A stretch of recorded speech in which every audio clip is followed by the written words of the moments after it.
안녕하세요. 정치를 품격 있게 풀어드리는 정치클래스TV의 심상만입니다. 오늘은 정부를 비판하는 K드라마, 이것이 한국 생활의 현실, 이 이야기는 영화에만 있는 것이 아닙니다란 제목의 인도네시아 기사를 살펴보겠습니다. K드라마가 오징어 게임의 인기 상승으로 전 세계의 주목을 받고 있는 가운데 K드라마뿐만 아니라 한국 사회 전체를 들여다보는 현상을 낳고 있습니다. 물론 모든 해외 언론들이 한국을 아름답게만 표현하는 것이 아닙니다. 때론 냉정하게, 때론 비판적으로, 때론 있는 그대로 직설적으로 표현하는 해외 언론도 존재합니다. 한국에 대해서 너무 미화하거나 추앙하는 기사보단 있는 그대로 직시해서 쓰는 기사도 한국에 많은 도움을 줄 것입니다. 이번에 인도네시아의 기사는 K드라마에서 유추할 수 있는 한국 사회의 현실을 직시하여 보여주고 있어서 흥미롭습니다. 아마도 국뽕을 싹 뺀 이 기사를 보고 기분이 좋지 않을 수도 있고 반론을 제기할 수도 있다고 생각하지만 기사를 보시고 개인적인 생각은 댓글로 남겨주시기 바랍니다. 지금부터 기사를 보시겠습니다. 한국 연예계의 발전, 특히 그들의 현재 드라마 시리즈와 영화는 영화인들의 긴 여정과 뗄래야 뗄 수 없는 사이입니다. 지금 100년 동안 한국 드라마 시리즈와 영화의 질과 양은 급속도로 성장하여 국제적으로 인정받고 있습니다. 한국인들에게 이 영화와 시리즈는 단순한 오락이 아닙니다. 더군다나 스펙타클한 한국인들의 실화를 보여줌으로써 정부에 대한 사회적 비판의 수단으로 이용되고 있습니다. 한국 영화산업의 여정은 1909년에 시작되었습니다. 당시 일본 정부는 여전히 그곳에 있었고 상영되는 영화는 면밀히 모니터링 되었습니다. CNN닷컴에 따르면 1909년부터 1945년 유일하게 만들 수 있는 장르는 멜로드라마로 친일본 소재만 허용되었습니다. 그렇지 않는 나머지 필름은 모두 불태워 아무도 다시 볼 수 없었습니다. 1980년대가 되었어야 한국의 영화산업이 자유롭게 움직일 수 있었습니다. 영화인들은 각자의 취향에 따라 다양한 영화를 제작해 신선한 바람을 쐬고 있는 듯 했습니다. 이 자유는 오늘날까지 계속되고 있는 정부에 대한 사회적 비판의 한 형태로 이 예술가들에 의해 매우 많이 이 소재가 이용되고 있습니다. 그들은 매끄럽고 감동적인 드라마를 통해 한국에서 실제로 일어나고 있는 문제를 다루고 있습니다. 이러한 사회적 비판은 지역사회에서 흔히 발생하는 문제를 사회 전체가 인지하고 해결 방안을 고민해 볼 수 있도록 하기 위함입니다. 인도네시아 잡지 팟베라는 한국 사람들의 원래 삶을 보여주고 그들의 정부에 대한 사회적 비판이 될 것으로 관주되는 여러 한국 영화와 시리즈를 요약했습니다. 첫 번째, 부자와 가난한 사람의 사회 경제적 격차, 사회적 경제적 불평등은 한국에서 흔히 볼 수 있는 문제입니다. 이 문제는 공통 스레드로 자주 제기되기도 합니다. 2020년 아카데미상을 수상한 영화 기생충에서 이러한 사회적 경제적 격차를 확인할 수 있습니다. 기생충의 빈부격차가 매우 대조적인 생활 양식을 가지고 있는 같은 지역 옆에 살고 있는 가난한 김씨 일가를 고용한 부자 박씨 일가의 모습은 한국에서 새삼스러운 일이 아닙니다. 사회적 경제적 불평등의 초상화를 떠오르는 시리즈인 오징어 게임에서도 재조명됩니다. 이 시리즈는 죽음에 이르기까지 투쟁하는 하층민들의 투쟁을 보여줍니다. 여기에서 돈이 많은 계급들은 그 돈으로 무엇이든 할 수 있습니다. 그들의 만족만을 위해 하류층을 이용하여 게임을 만드는 것을 포함합니다. 강남 구룡마을에 인접한 강남에서 상류층과 하류층의 상반된 삶을 엿볼 수 있습니다. 반짝이는 대도시 강남은 구룡마을의 빈민가와 극명한 대조를 이룹니다. 이것은 한국 정부의 문제입니다. 이 문제는 한국 정부가 국민의 복지를 평등하게 하지 못했다는 것을 보여주기 때문입니다. 두 번째, 법은 날카롭고 냉정하다. 한국 영화와 드라마에서 제기된 다음 사회적 비판은 날카롭고 냉정한 법의 문제입니다. 이 문제를 제기한 두 개의 드라마가 7번 방의 선물과 로스쿨입니다. 7번 방의 선물은 저지르지 않은 범죄 혐의로 기소되어 투옥된 특별한 도움이 필요한 사람의 이야기를 들려줍니다. 그가 아무리 많은 증거를 가지고 있다 해도 법이 특별한 도움이 필요한 사람의 편을 들어주지 않기 때문에 이것은 확실히 아이러니합니다. 게다가 그는 경제적으로도 하층 사회 출신입니다. 한편 로스쿨에서는 권력과 돈을 가진 사람들이 법을 가지고 노는 법을 볼 수 있습니다. 그가 겪고 있는 범죄 문제는 단지 금전적 보상만 하면 다른 사람에게 쉽게 누명을 씌울 수 있습니다. 두 사건은 한국의 법이 공정하다고 할 수 없다는 분명한 증거를 보여주고 있습니다. 그곳의 법은 여전히 권력과 돈이 있는 사람에게 유리합니다. 그리고 무죄가 입증되었음에도 불구하고 스스로를 변호하지 못한 하층민들은 그냥 당하고 맙니다. 물론 법적인 불이의 문제는 한국에서만 일어나는 것이 아닙니다. 다른 나라에서도 이러한 법적 관행은 여전히 존재하며 시급히 해결해야 할 심각한 문제입니다. 세 번째, 자녀의 삶에 대한 부모의 집착. 우수한 자녀를 갖고 최고의 학교에 다니는 것은 확실히 부모의 꿈입니다. 하지만 아이들이 이룬 성취가 부모의 집착이라면 이야기는 달라집니다. 물론 아이는 실패하지 않아야 하기 때문에 초조함과 압박감을 느낄 것입니다.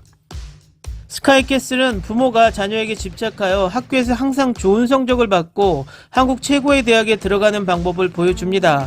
공부에 집착하지 못할까봐 여자친구가 생겼다는 아들에게 주저없이 총을 겨누었습니다. 이 시리즈의 다른 가족들은 자녀를 위한 최고의 개인 교사를 위해 더 많은 돈을 기꺼이 지출합니다. 너무 집착해서 아이는 하루 종일 공부하기 때문에 놀 시간조차 없습니다. 영화 고사에서는 부모는 자녀가 상위 클래스에 들어가 상위 20위 안에 드는 대학에 입학하기 위해 교사에게 기꺼이 뇌물을 제공합니다. 이것은 정말로 똑똑한 학생들이 경제적인 관점에서 이기지 못하기 때문에 탈락되어야만 하게 만듭니다. 자녀에 대한 부모의 집착은 한국에서 새로운 것이 아닙니다. 이것은 공공연한 비밀이 되었고 일부는 미래의 자녀들의 성공을 핑계로 그 행동을 정당화하기도 합니다. 하지만 그 결과 아이는 어쩔 수 없이 살게 됩니다. 부모의 강박관념에 따라 살고 있고 마음대로 재능을 선택하고 발전시킬 수 없고 무엇보다 실패하지 않아야 하기 때문입니다. 이 모든 노력은 아이가 실패를 경험하지 못하도록 합니다.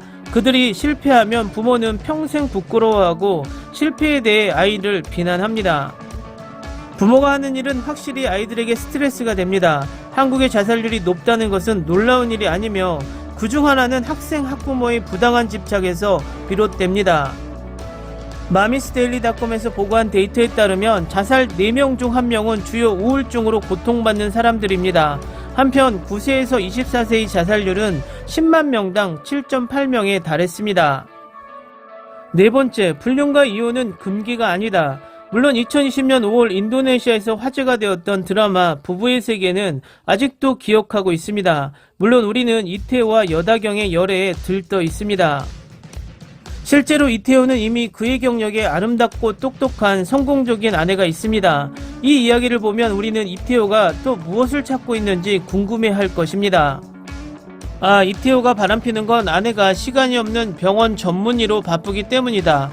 아마도 우리가 부부의 세계를 보면서 그렇게 생각했을 것입니다.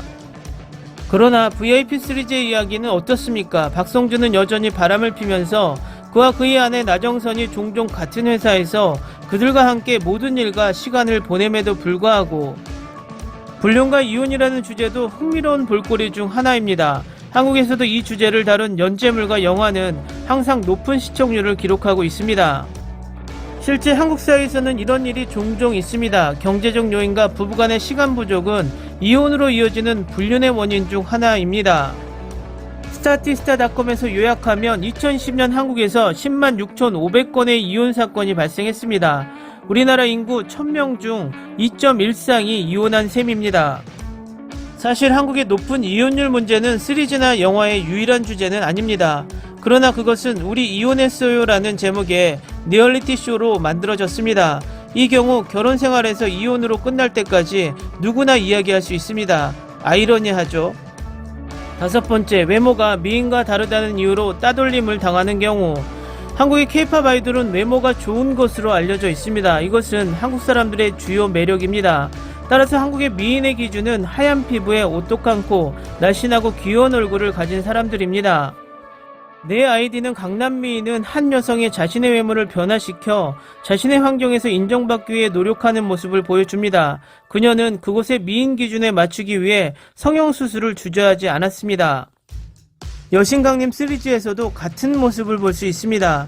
주인공 임주경은 한국 미인의 기준에 못 미치는 얼굴이라는 이유로 따돌림을 당합니다. 그녀가 화장으로 한국 미인의 아름다운 모습으로 변신하기도 했고 그녀에게 가해지는 따돌림도 서서히 사라졌습니다. 한국에서는 체형과 외모를 바꾸는 성형수술이 일반적입니다. 사실 한국의 부모들은 이미 17세가 된 자녀에게 성형수술 바우처 형태로 선물을 주는 것이 매우 일반적입니다.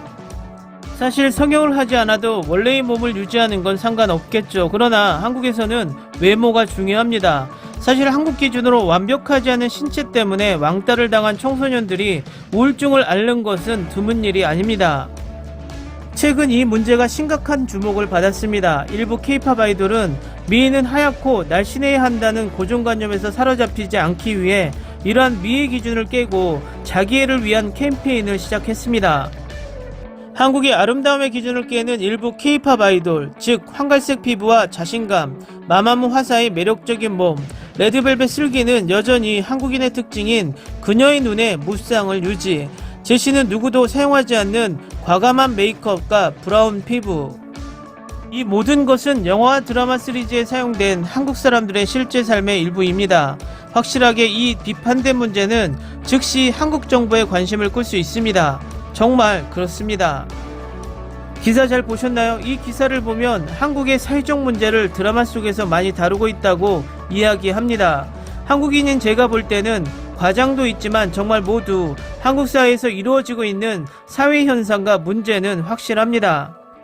하지만 이 문제들이 비단 한국에만 있는 유일한 문제일까요? 인도네시아 칼럼니스트의 시각으로 봤을 땐 그럴 수도 있지만 이 문제들은 1980년대 한국 사회에서 미국이나 선진국들을 보면서 문제를 제기했던 바로 그 문제들이었던 것입니다. 결국 후진국에서 중진국, 중진국에서 선진국으로 넘어가면서 어느 나라나 겪어야 하는 진통 중에 하나인 것이고 유독 한국에만 있는 문제들이 아닌 선진국 전반에 걸친 문제이기도 한 것입니다. 결국 표현의 자유가 보장되면서 인도네시아에서는 말할 수 없는 소재를 한국에서 만들 수 있는 것이고 반대로 생각하면 사회적 문제를 직시하느냐 아니면 표현의 자유를 보장받지 못하느냐 또는 그 사회가 선진국에 진입했느냐 아직 그렇지 못했느냐의 차이에서 오는 괴리감일 수도 있다는 것도 인지해야 한다는 것입니다.